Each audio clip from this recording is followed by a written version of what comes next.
Dari Utsman ibn Affan berkata, aku mendengar Nabi SAW bersabda, sesiapa yang membaca Bismillahilladzi la yadurru ma'asmihi syai'un fil ardi wala fis sama' wa huwas sami'ul alim, yang bermaksud dengan nama Allah yang dengan namanya tidak ada sesuatu pun yang dapat memberikan kemudaratan di bumi maupun di langit.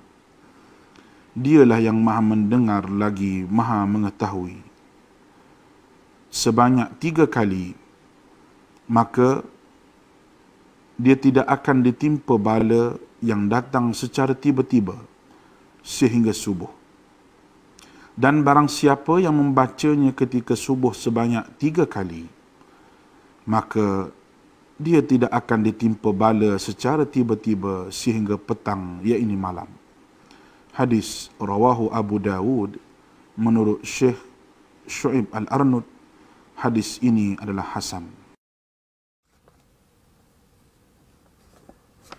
Hai semua. Selamat sejahtera. Kita bertemu lagi hari ini. Ini adalah perjumpaan kita untuk kali yang kelima. Saya harap semua dalam keadaan sihat-sihat belaka. Semoga murid-murid semua bebas daripada virus COVID-19. Nama saya, untuk yang masih belum mengenali saya lagi, nama saya Syira binti Abdul Razak. Saya mengajar subjek pendidikan moral di SMK Derma, Kangar, Perlis. Terlebih dahulu, saya ingin mengucapkan terima kasih kepada Jabatan Pendidikan Negeri Perlis, Jabatan Hal Ehwal Agama Islam Perlis dan Majlis Agama Islam dan Adat Istiadat Melayu Perlis, dan yang paling penting sekali ialah Kerajaan Negeri Perlis kerana sekali lagi memberi kepercayaan kepada saya untuk menjadi tenaga pengajar dalam program tuition online Perlis Mengaji ini.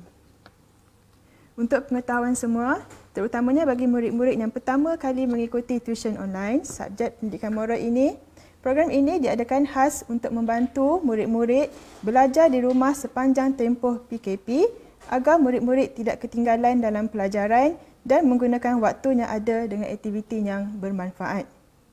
Bukan sahaja subjek pendidikan moral, tetapi pelbagai subjek sekolah rendah dan sekolah menengah yang akan disampaikan oleh tenaga-tenaga pengajar yang sangat berbakat dalam tempoh PKP ini.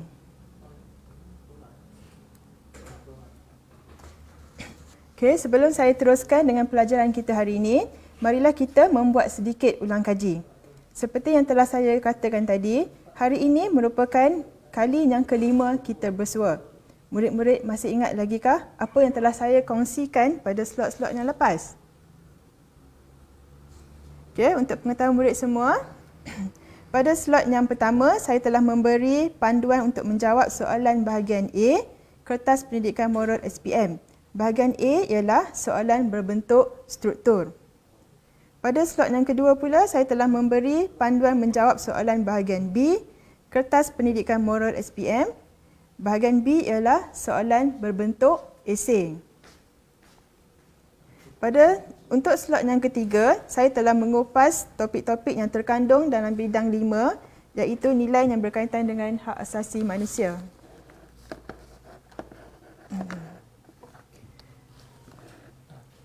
Untuk slot yang keempat, saya telah mengupas topik-topik yang terkandung dalam bidang 7, iaitu keamanan dan keharmonian. Okey, jom kita buat kuis sikit. Soalan yang mudah, tetapi jika tak fokus, mungkin tak boleh menjawab. Okey, ini untuk pelajaran yang lepas. Di sini ada nilai dan juga untuk dia punya padankan ya.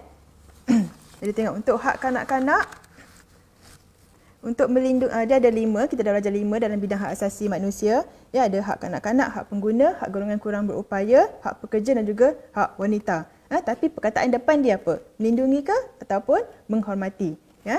Jadi kita tengok ya. Cuba murid-murid jawab dulu, fikir-fikir dulu jawapan, nanti saya bagi jawapan.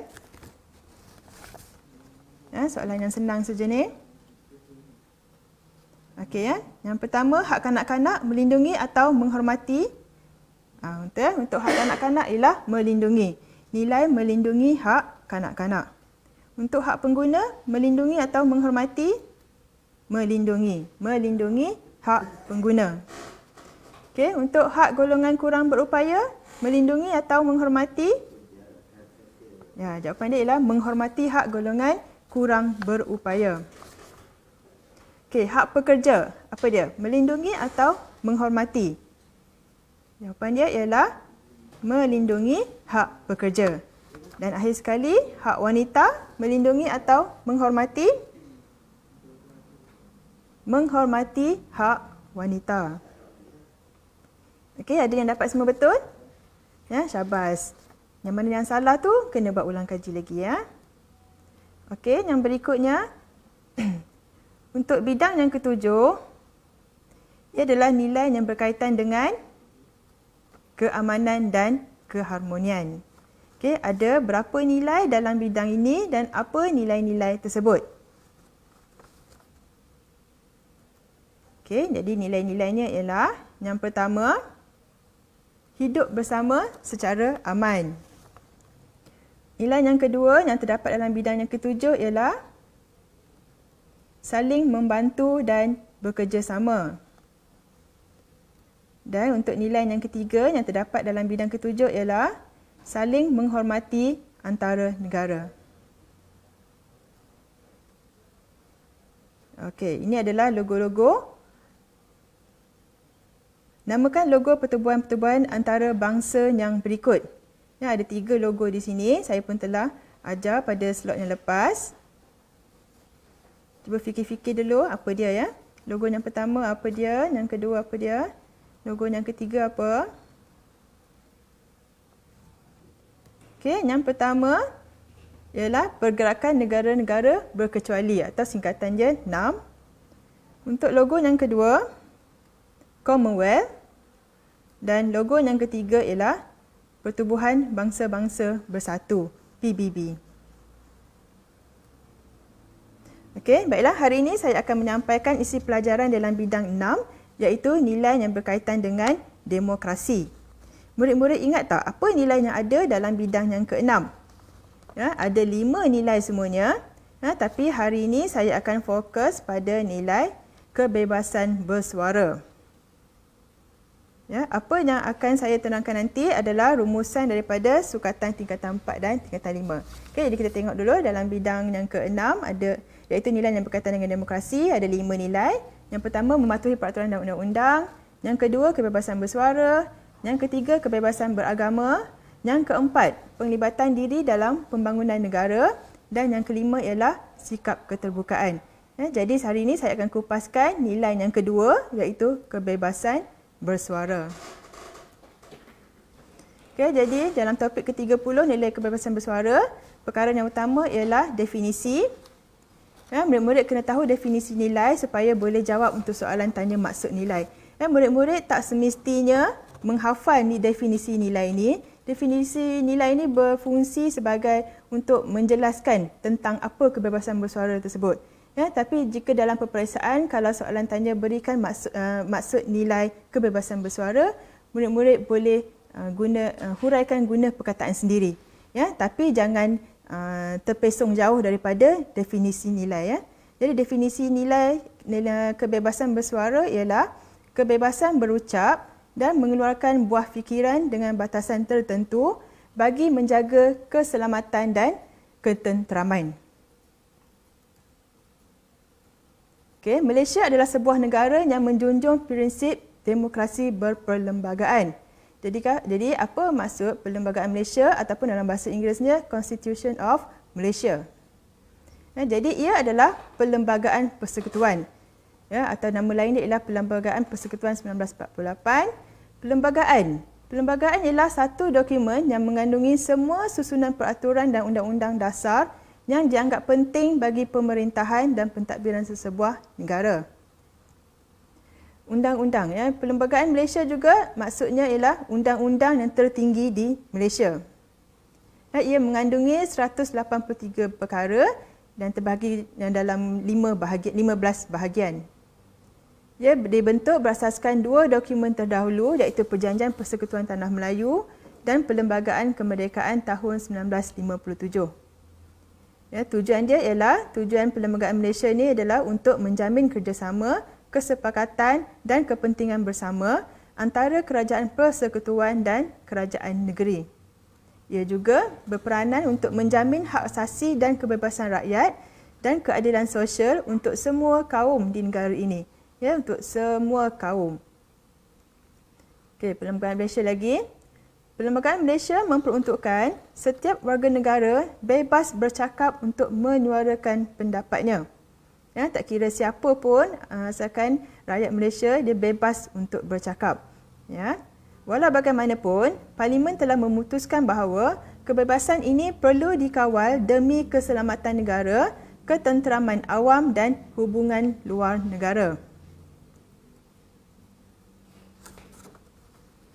Ya, sejarah telah membuktikan bahawa rakyat sesebuah negara yang tidak mempunyai sebarang kawalan undang-undang akan mencetuskan perbalahan dan pergaduhan di kalangan rakyat. Akibatnya berlaku huru-hara dan rakyat tidak dapat hidup dengan aman dan tenteram. Sehubungan itu, melalui Perlembagaan Malaysia, kerajaan telah membenarkan kebebasan bersuara di kalangan rakyat dalam bentuk yang terkawal. Mengikut pindaan Perlembagaan 1971, adalah menjadi suatu kesalahan bagi sesiapa yang mempersoalkan isu-isu sensitif seperti hal-hal mengenai kewarganegaraan, kedaulatan raja-raja, taraf kedudukan dan keistimewaan orang Melayu. Ya, jadi kesimpulan dia dari sini, yang panjang-panjang ayat ini sebenarnya, ya, walaupun Malaysia membenarkan rakyat dia untuk bebas bersuara, bagi pendapat, bagi cadangan, ya, mengkritik apa dan sebagainya, tapi masih lagi dalam bentuk terkawal. Dalam bentuk terkawal tu maksudnya ada undang-undang dia. Okey, jadi antara undang-undang yang berkaitan dengan kebebasan bersuara ialah Akta Hasutan ataupun Sedition Act. Akta Hasutan 1948, Seksyen 4 kesalahan-kesalahan dia ialah sesiapa yang melakukan atau cuba melakukan atau membuat apa-apa persediaan untuk melakukan atau bermuafakat dengan mana-mana orang untuk melakukan apa-apa perbuatan yang mempunyai kecenderungan menghasut. Ya? Ini dia. Kemudian apa kesalahan dia? Kesalahan yang lain ialah menyebut apa-apa perkataan menghasut. Ya? Kemudian mencetak, menerbitkan, menjual, menawarkan untuk dijual, mengedar atau mengeluar ulang apa-apa penerbitan menghasut. Ya, maksudnya apa sahaja yang berkaitan dengan menghasut, terlibat secara langsung atau tak langsung, ya, semua ada akta dia terkandung dalam Akta Hasutan 1948.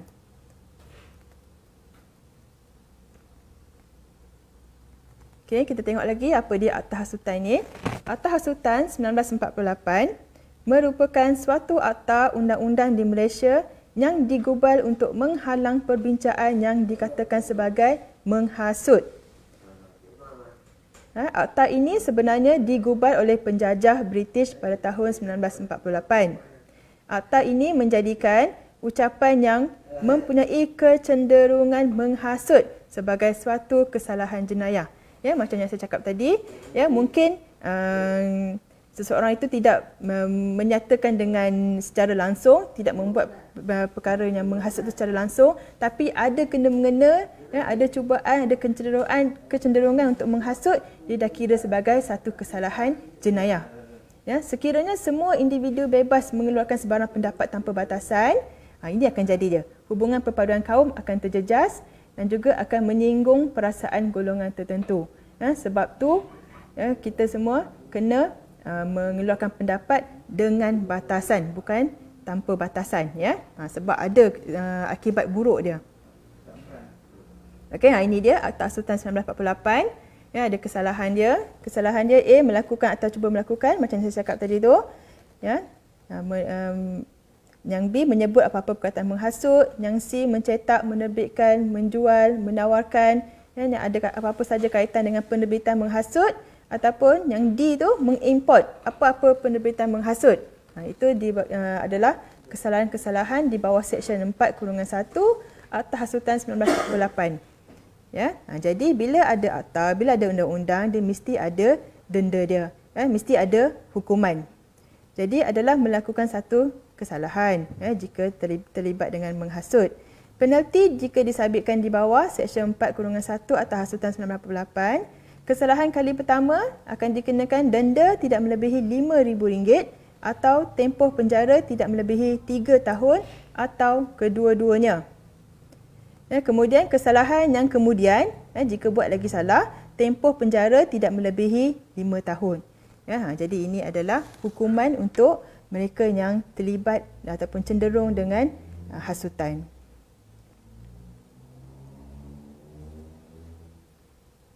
Okey, dalam bab ini, dalam nilai kebebasan bersuara, ada beberapa isu yang tidak boleh dipersoalkan, iaitu isu sensitif.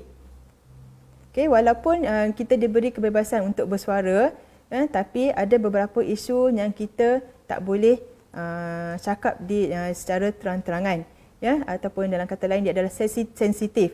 Jadi ada 3 perkara ataupun 3 isu sensitif yang tidak boleh dipersoalkan, iaitu yang pertama, kedaulatan raja-raja. Dan yang kedua, tentang kewarganegaraan. Dan yang ketiga ialah taraf kedudukan dan keistimewaan orang Melayu. 3 perkara ni tak boleh disentuh, kerana ia adalah isu sensitif. Okey, boleh faham tak setakat ni? Okey, jadi kita rehat sikit. Ada kuis sikit. Kita tengok sini.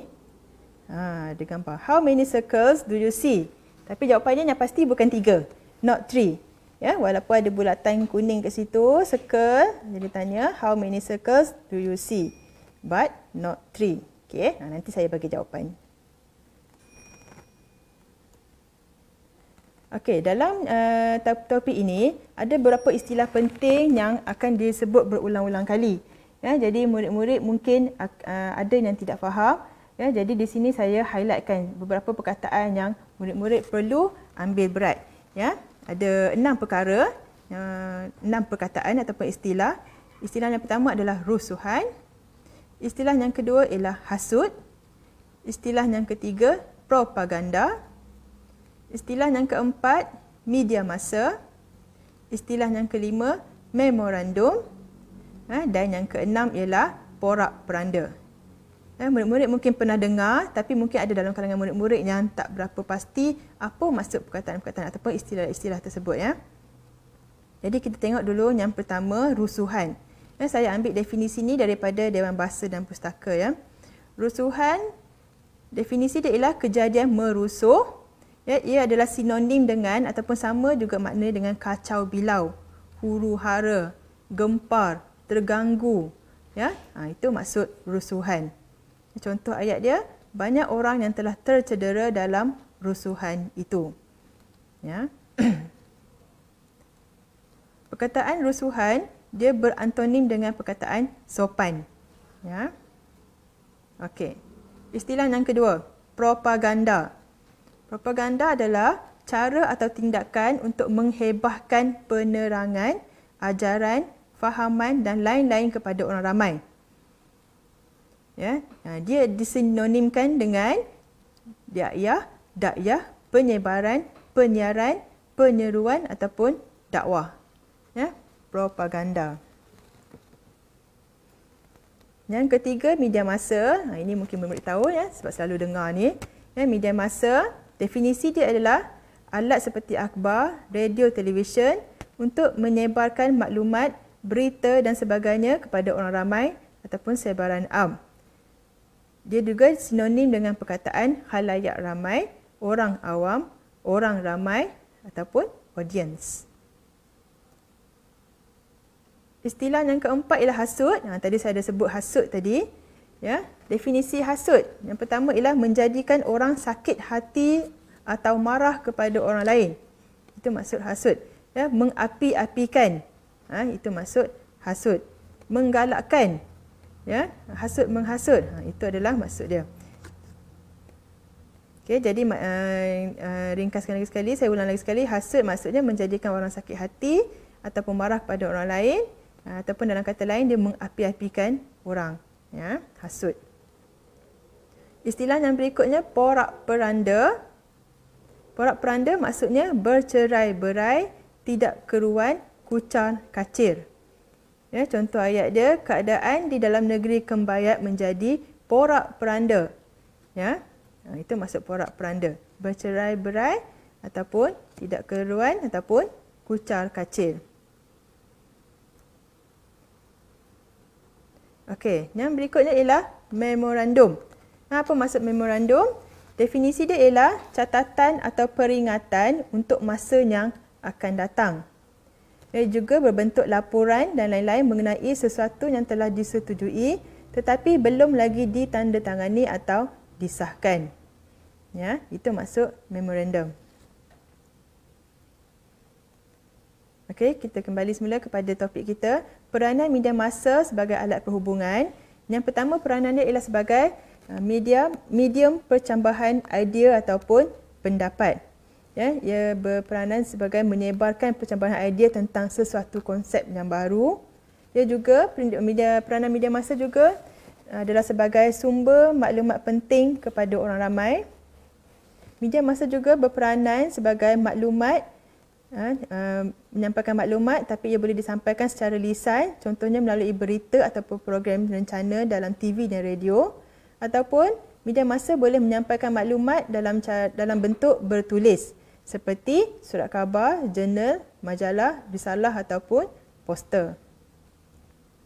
Okey, contoh kat sini ada satu surat, ya, pembaca dia menghantar surat berbunyi, saudara pengarang, saya sangat bersetuju dengan cadangan kerajaan menggunakan bahasa Inggeris dalam pengajaran mata pelajaran sains dan matematik.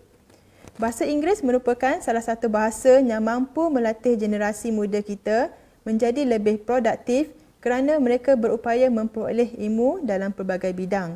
Saya menyokong usaha kerajaan ini. Saya berharap usaha murni ini dapat memberi manfaat kepada semua pihak. Ya, jadi surat di atas merupakan pandangan seorang rakyat yang menyokong kerajaan dan memberi pendapat yang positif. Okey, itu adalah peranan media massa sebagai alat perhubungan yang pertama. Peranan media massa yang berikutnya ialah untuk membuat penilaian secara objektif. Ya, masyarakat berpeluang membaca atau mendengar hujah daripada pelbagai pihak sebelum membuat keputusan. Pihak media juga boleh menjemput pakar-pakar dalam bidang tertentu untuk membuat penilaian mengenai sesuatu perkara atau tindakan yang diambil oleh institusi tertentu atau isu yang ditimbulkan akibat kejadian atau peristiwa yang tertentu. Ya, jadi murid-murid mungkin biasa tengok ya, macam ada pelbagai isu yang ditemu bual, rancangan wawancara, ya, macam-macam. Dalam gambar ni, kalau murid tengok gambar ni pun mungkin boleh fahamlah. Ya, semua ni adalah untuk membuat penilaian objektif. Ya. Melalui rancangan TV atau radio, isu seperti pencemaran alam sekitar, masalah tol dan sebagainya dapat dibincangkan oleh orang ramai melalui wawancara. Ya, mungkin kerajaan nak membuat sesuatu program, sesuatu dasar, ya, ataupun ada berlaku sesuatu isu dalam negara. Ya, jadi macam mana nak mendengar pendapat daripada rakyat, jadi boleh buat dalam bentuk wawancara ni. Ya, jadi masing-masing akan dijemput wakil daripada golongan-golongan tertentu akan menyuarakan pendapat masing-masing, dan daripada situ kerajaan boleh menggubal dasar sepatutnya. Okey. Yang ketiga ialah peranan media massa sebagai alat perhubungan. Ia berperanan sebagai saluran meluahkan perasaan. Media massa dijadikan ruang untuk masyarakat melahirkan pendapat, memberi komen, membuat aduan, menyampaikan penghargaan atau mengharapkan rayuan.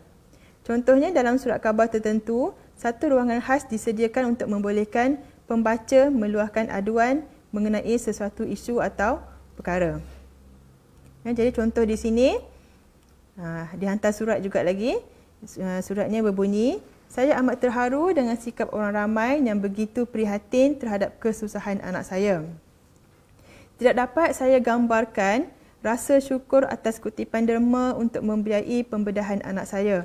Anak saya dapat menjalani kehidupan baru berkat sumbangan dan seterusnya. Dan surat ini mungkin panjang lagi, tapi ini ada petikan daripada surat tersebut. Ya. Jadi, individu ini meluahkan perasaan kesyukurannya terhadap sumbangan ikhlas orang ramai. Okay. Ada macam-macam lagi. Ya. Ada macam-macam isu yang boleh diluahkan di sini.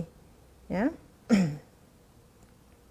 Okey, secara amnya media massa berperanan merupakan saluran yang untuk menyatukan, bukannya memporak-perandakan rakyat dengan memaparkan isu-isu yang sensitif.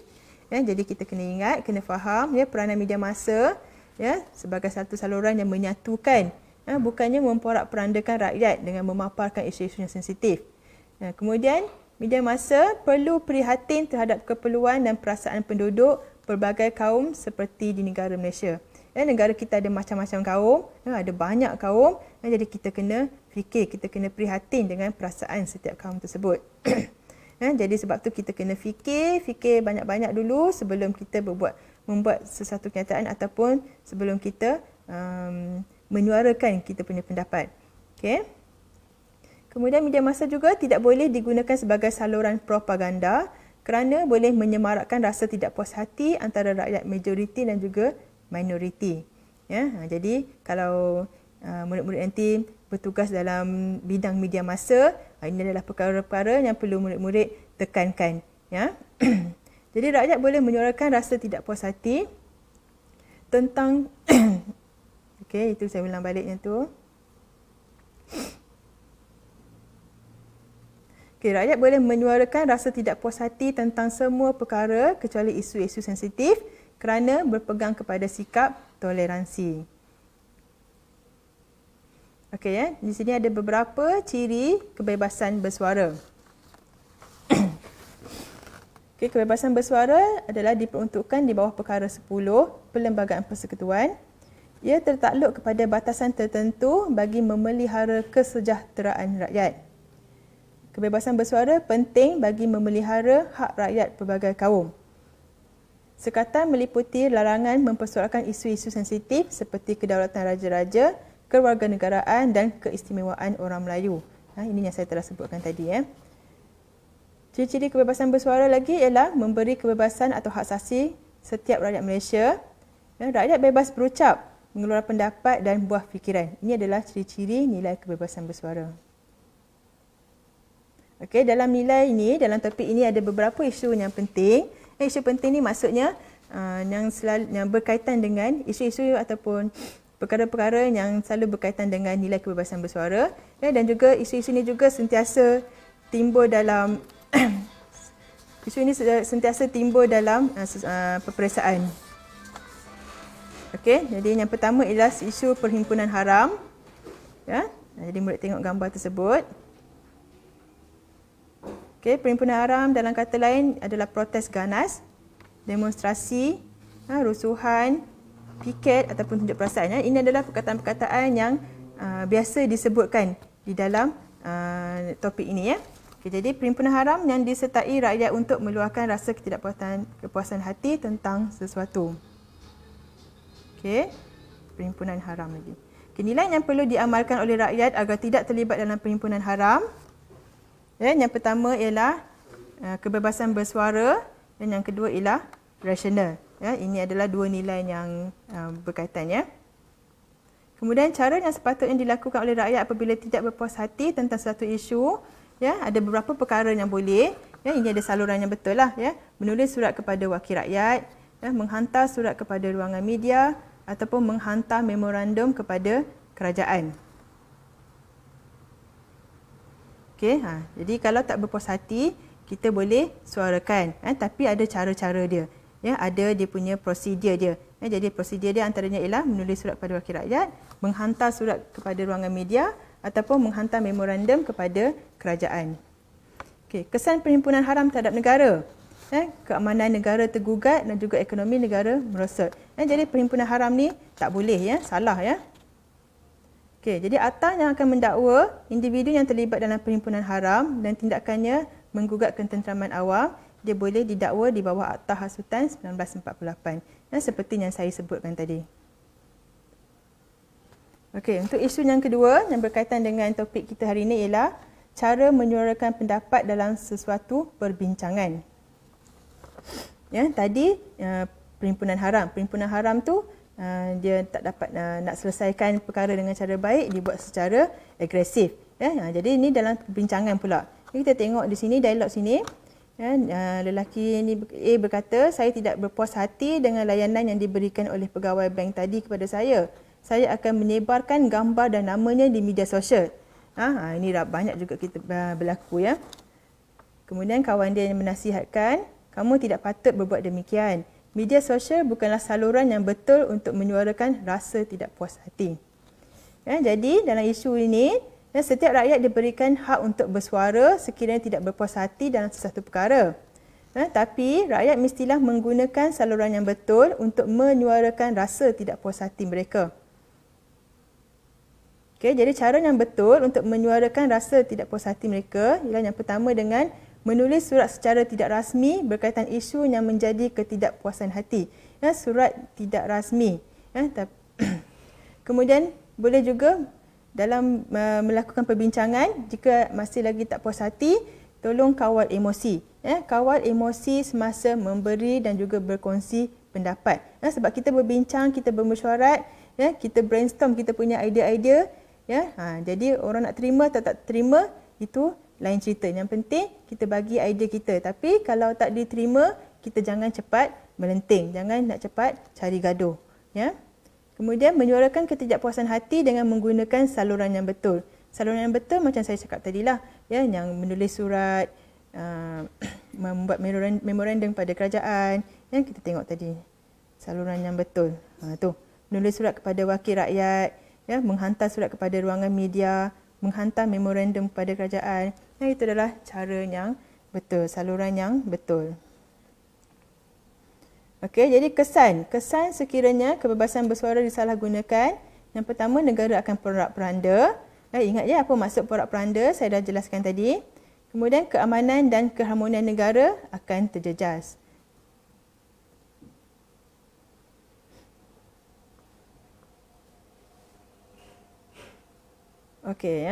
Dalam topik ini juga ada beberapa peribahasa yang sering dikaitkan. Peribahasa yang pertama, kalau murid-murid pernah dengar, telajak perahu boleh diundur, telajak kata-kata buruk padahnya. Apa maksud peribahasa ini? Jadi maksudnya, setiap pertuturan yang tidak dikawal akan membawa implikasi yang buruk. Berhati-hati apabila berkata-kata ataupun menyatakan sesuatu kerana kata-kata yang sudah terkeluar sukar ditarik balik dan memberi kesan yang mendalam ataupun melukakan hati orang lain. Maksudnya jika kita tersalah tersebut perkara-perkara yang membuat orang sakit hati, kita memang boleh minta maaf. Mungkin orang tu akan terima mohon maaf kita tu, tapi dia akan ingat kata-kata kita tu, dan bila ingat maksudnya dia akan tersentuh hatinya, mungkin sedih, mungkin dia akan marah. Jadi lebih baik kita berfikir dulu sebelum kita cakap apa-apa, supaya tidak membawa implikasi yang buruk, supaya tidak membawa padang yang buruk. Ini adalah peribahasa yang berkaitan dengan isu kita hari ini. Yang kemudian peribahasa yang berikutnya ialah apa agaknya kalau tengok gambar tu? Mata pena lebih tajam dari mata pedang. Pernah dengar? Maksudnya, pendapat yang dikemukakan secara bertulis kadang-kadang lebih berbisa daripada dipotong dengan pedang. Walaupun mata pena keluar dakwat saja, tapi dia boleh berbisa, dia boleh menyakitkan hati orang lain, dia boleh menyedihkan orang lain, dia boleh membangkitkan kemarahan. Sama juga, lebih kuat dia punya kesan dia daripada terkena torehan pedang tersebut. Jadinya maksud di sini juga ialah pengolahan ataupun susunan kata yang sengaja diasah tajam semata-mata untuk menyakiti pihak yang lain. Di sini sengaja diasah tajam. Kadang-kadang isu tu simple saja, kecil saja, tapi dia buat ayat dia memang akan mempengaruhi orang. Sebab ada orang ini berbakat dalam menyusun ataupun mengolah kata-kata. Jadi walaupun perkara tu isunya remeh, tapi jika disusun ayat itu, dia akan menjadi sesuatu yang besar, isu yang besar. Orang akan terpengaruh dengan tulisan dia tersebut. Jadi ia boleh menyebabkan pihak yang lain itu jatuh terduduk dan mungkin sukar untuk bangun kembali. Maksudnya akan memberi impak yang buruklah kepada pihak yang lain. Contohnya dengan hanya kata-kata yang ditulis oleh mata pena ia boleh mencetuskan perang pena iaitu pertengkaran melalui tulisan akhbar dan lain-lain. Ini adalah bukti betapa tajam dan bahayanya mata pena jika ia tidak digunakan dengan berhemah. Ya, kalau murid-murid ada belajar dalam subjek sejarah, ada kan, saya tak pastilah tingkatan berapa, tapi ada satu topik tersebut di mana tahun-tahun ataupun usaha-usaha untuk mendapatkan kemerdekaan Malaysia, di dalam topik tu ada macam-macam nama akhbar, macam-macam nama penulis yang terkenal lah. Ya, semua itu dia berjaya dalam mengolah dan menyusun kata yang boleh membangkitkan semangat untuk berjuang untuk mendapatkan kemerdekaan. Ya, okey, itu dia.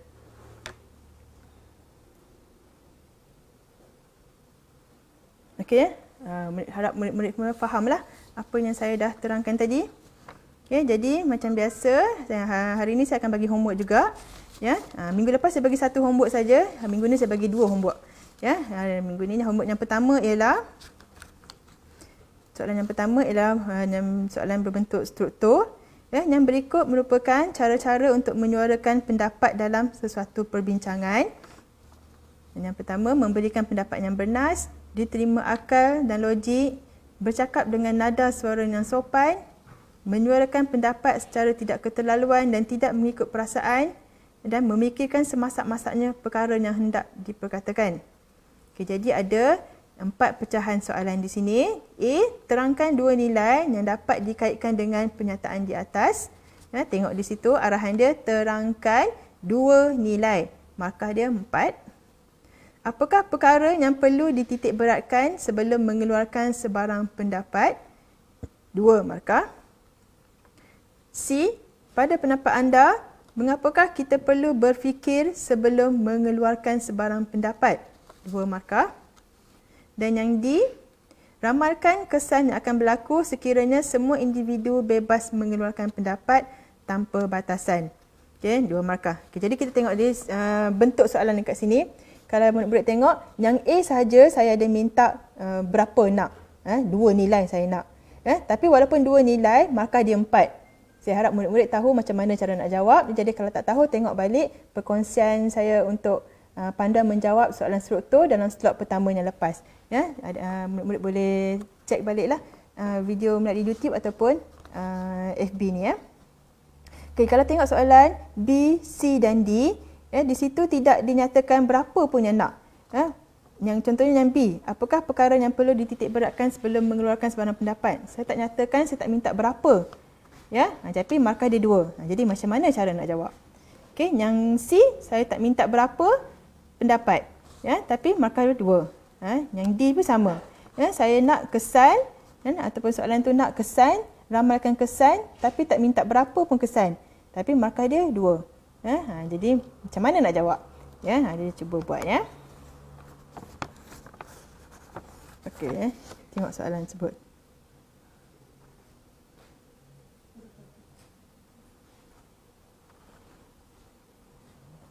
Okey, untuk homework yang kedua, soalan esei.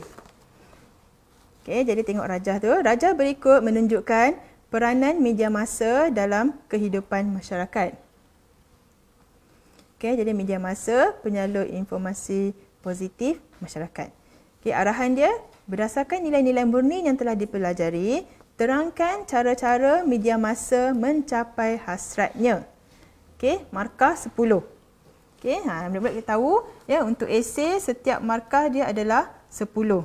Jadi di sini, soalan di sini ya, saya tak mintakan berapa nilai ataupun berapa cara-cara ya, tapi markah 10. Jadi macam mana cara nak jawab? Ya, jadi kalau tak tahu, sama juga, tengok balik slot saya yang kedua yang lepas, di situ ada saya beri panduan untuk menjawab soalan esei. Ya. Jadi sini soalan kata berdasarkan nilai-nilai murni yang telah dipelajari, maksudnya murid kena bagi nilai murni. Tapi berapa? Kena ingat balik macam mana. Ya, terangkan cara-cara media massa mencapai hasratnya. Okey, terangkan cara-cara. Berapa cara? Berapa kat ni ya? Jadi cuba buat. Okey, saya bagi masa untuk salin soalan.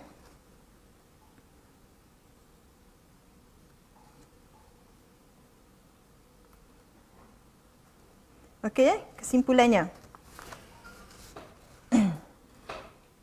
Okay, kesimpulannya untuk nilai ini, untuk topik kita hari ini, pilihan di tangan kita. Janganlah kita menggunakan media massa untuk menyebarkan maklumat yang tidak betul atau sebagai medan propaganda. Media massa menjadi jambatan penghubung antara rakyat dengan kerajaan untuk berkongsi maklumat. Apa yang penting, rakyat perlu bijak dan berhemah semasa menggunakan saluran media. Okey, ini jawapan yang tadi, teka-teki tadi. Dapat dah jawapan? Ingat tak teka-teki dia apa? Dia minta, dia ada bagi 3 bulatan, soalan tanya how many circles ada kat situ ya, tapi bukan 3. Dia jawapannya ialah tu, ulang balik soalan. How many circles do you see? Not 3. Berapa katnya? Okey, jadi jawapannya ialah 7. 7. Kenapa 7? Tengok situ. Perkataan how ada 1 circle, many circles, do, tu 1 circle, you 1 circle, not 1 circle, kemudian tambah lagi 3 circle. Jadi semua ini adalah 7 circle. Okey, ini iklan sajalah untuk syok-syok suka-suka ya.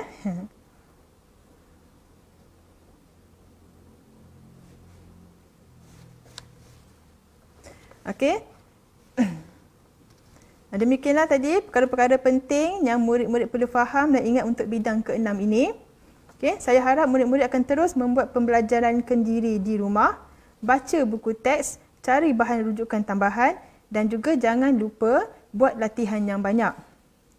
Jangan lupa juga jawab soalan yang saya berikan tadi. Jadi untuk guru-guru, jika nak peraturan pemarkahan, boleh WhatsApp ataupun Telegram saya di nombor 017-942-6862. Ya. Sekian sahaja untuk hari ini. Semoga kita bersua lagi pada minggu hadapan untuk kupasan topik yang ke-33 iaitu nilai sikap keterbukaan. Okey, sebelum saya mengundur diri, sekali lagi terima kasih diucapkan kepada semua pihak yang terlibat secara langsung atau tidak langsung dalam menjayakan program tuition online Perlis Mengaji ini. Jadi sebelum kita berpisah, seperti biasa ingat pesanan ini. Stay at home, hapus COVID-19, thank you frontliners, Perlis Mengaji dan stay at home and study. Bye-bye.